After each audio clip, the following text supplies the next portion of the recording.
哎，亲爱的朋友们，我刚被我奶奶气出来了，就因为我穿的是薄毛裤，不是大棉裤。我发现吧，这东北的中老年妇女们有几个共同特点：做饭有点咸，跳舞有点虎，爱吹年轻的自己有多俊，爱唠过去的日子有多苦，都觉得孙子能当官，都埋汰老头是250，喜欢往空调上套真金，喜欢把后代往死捂。有没有同感？就是王思武，尤其是我现在是孕妇嘛，他们认为我应该比王思武再多捂一层，就连停车场的老太太追着我喊：“啊，你揣着个子儿，你还不多捂着点儿？”东北大妈捂人的这个能力哈，那真是出圈了。就不光是给我能捂疯，给我来自就冰雪奇缘加拿大国度的大胖媳妇也给捂疯过。你看我老公虽然生长在加拿大哈，但是他从来没穿过毛裤。你们可能也听说过，外国人他不穿毛裤，自己这个腿毛呢，反正就自带毛裤腿的。那不管男女，一个个那小毛长得可峥嵘了，那一打高光，一个个都带须边的。我大胖媳妇那腿那不就夹缝好几个纹子吗？所以她可能就是不冷。完，她来铁岭那回穿的是还是做旧版，就是带破口毛边的那种牛仔裤，就是装温哥华杀马特嘛。完，结果睡着的时候，让我姥给那裤全给缝上了。那我姥针线活细，那不光是给你缝好了，毛边都一剪一剪的给你剪掉的。他们是真受过冻，他瞅谁他都冷。赶上我这加拿大的婆婆呢，那是另外一个极端。我婆婆不管一年四季从来不穿长裤的，那冬天有可能上边穿个冲锋衣，底下也是小裤衩，而且这造型完全有可能是刚生完孩子。而且我这次怀孕不是就是胃口不是很好嘛，她还告诉我说的，怀孕期间如果胃口不好就吃冰淇淋，这里边这个奶制品、碳水化合物都有了，还能缓解反胃。我一寻思，怪不得你这仨孩子一个个长得漂白稀宣，都跟中间大果似的。产生矛盾分歧的不光是这个孕妇，就是这个揣崽这个该捂还是该冻的问题。这个小幼崽他生病的时候该捂还是该冻也发生分歧。当年翟耀达1岁多吧，好像是在加拿大发烧了，他奶就遵循物理降温嘛，给孩子衣服都脱了，大冬天的放小筐里，搁门口一撂，就物理降温去了嘛，像卖烤地瓜似的。当时给我气完了。完我婆婆说，我老公小时候发烧也是这么处理的，所以你看我大胖媳妇没，那心眼儿嫩大窟窿，精卫都填不上，小时候冻的。后来我一寻思，其实这事儿如果要是给我奶处理，也不一定好到哪儿去。她的思路肯定就是孩子一放热炕头，底下直接点石油，然后再给孩子捂上3层被发汗。我小时候不就3、9天让我奶给捂出大痱子来了吗？所以他俩都极端，一个在冰雪中给孩子解山，一个在烈火中拿孩子炼丹。所以说，说实话吧，我感觉这些老人总结出来的什么江湖之道、经验之谈，听听也就罢了，没有什么依据。你就比如说我奶说，这个孕妇老看啥，孩子就像啥。所以当时我妈为了这事儿怀我的时候，就看8、7版《红楼梦》嘛，大美人多嘛。结果那我不还是照《西游记》长的吗？这不明天又年夜饭了吗？我瞅大伙琢磨这菜都挺硬，但明天肯定又一场厮杀，因为在他们心中，我一个人得吃2个人的饭，就得吃成我大胖媳妇那造型的才对呢。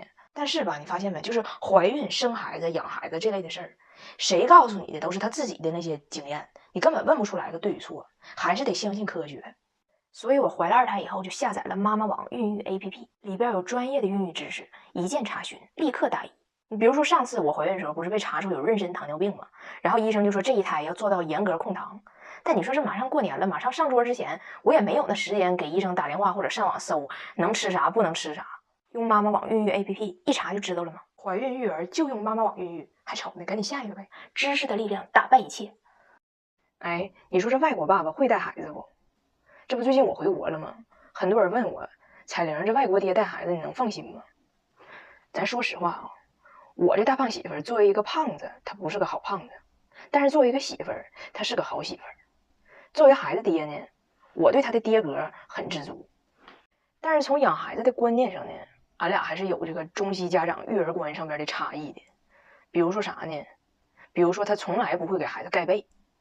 你是不是想说当爸的心都粗？哎，我刚开始也这么想的。后来去加拿大，发现我婆婆也这样。再后来，我发现我身边所有的父母，就我自己晚上起来给孩子盖被。有一次我去婆婆家嘛，我婆婆让孩子跟她一屋住。早上起来我上楼去看，她自己搁那夸夸给自己美甲呢，那家差点窜出火星子那家伙。孩子亮个小白肚，被全踹下去了。我就赶紧给盖上，我说这么睡肯定得感冒啊。我婆婆呢非常不解，跟我说她如果冷她自己会处理的。我当时就有点想扇她，你知道不？我寻思孩子不到2岁，你咋不说她如果冷她应该自己给自己织条毛裤腿呢？但是我跟我身边任何一个外国人吐槽这个事儿的时候，他们的一致诊断结果都是我有焦虑症。就在他们之中就我这辈的人也好，我父母那辈的人也好，就在孩子已经不再需要晚上你给他喂夜奶了以后，就没有一个人想到过说半夜起来看看孩子踹没踹被这个事儿。我就问他，我说那孩子晚上要是踹被了，他不冷吗？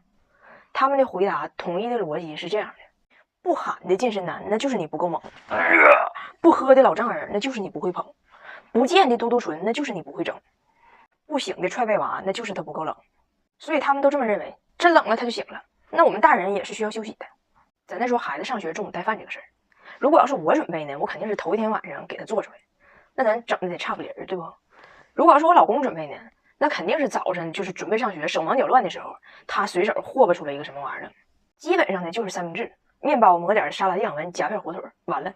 就这个活哈，我还是那句话，咱说只要我妈的泰迪不喝醉，我姐的萨摩不心碎，我四舅爷的母猪不宫寒，我三爷姥的王八不崩溃，就这点活肯定能给你干出来，就是一点挑战性都没有的这么一道料理吧，就是。所以我就问我老公，我说你就不能说他多花点功夫，稍微上点心吗？人家的回答是：第一，那大伙中午都吃凉三明治，咱也不能说简单的美味它就是可耻的，对不？那你说你一天臭豆腐拌大米饭，你燥的直冒汗；老干妈下白面条，你香的直掉毛。咱也没看着说你臭豆腐上边非得点个鱼籽，你老干妈里边非得雪个鹅肝啊，对不？你那不也是简单的美味吗？第二，那我中午上班，我给我自己准备午饭，也就是简单夹个三明治，我也没有时间给我自己整复杂的。那孩子跟我一个待遇，这不是很正常吗？你还别说，国外这白人小孩还真都是吃凉三明治长大的。国外的家长呢，基本也都是像我老公这么想。你说我以前寻思是不是外国人他老人不帮带孩子，年轻的父母们太忙了？其实也不是。你像我婆婆是在她最小的孩子上初中以后，她才去工作的。但是我老公他几个也是从很小的时候就开始自己早上起来夹好三明治带上学校。就是作为全职的家庭主妇，我婆婆也从来没觉得说自己有这个义务早晨早起来1个小时给孩子们做顿热乎的好饭。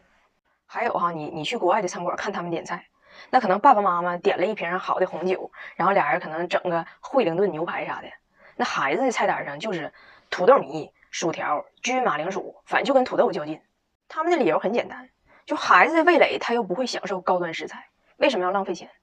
我有个朋友，他以前是给这个有钱人做旅行定制的，他跟我说他这些客户就这些英国有钱人呗，大多数全家旅行的时候，夫妻坐头等舱，后边跟一帮孩子全坐经济舱，理由也是一样，他们又不懂得怎么享受头等舱，领他们度假他们已经很幸运了。完经济舱呢也有这种情况的，就是孩子小嘛，没有座嘛，父母在座上那俩睡的四仰八叉的，给孩子放地上了，在地上睡，反正飞机上这个地呢也不算凉。但让我妈看着了，那给我妈气的，就差点上那管人小两口要孩子，要给人领养着。我呢，先来试试水，看看这个话题你爱不爱听。你要是爱听呢，我就再跟你深度唠扯我婆婆她家更极端的育儿观。哎，对了，忘告诉你了，我隔离结束了，我出来了。哎，这屋什么味儿啊？自由。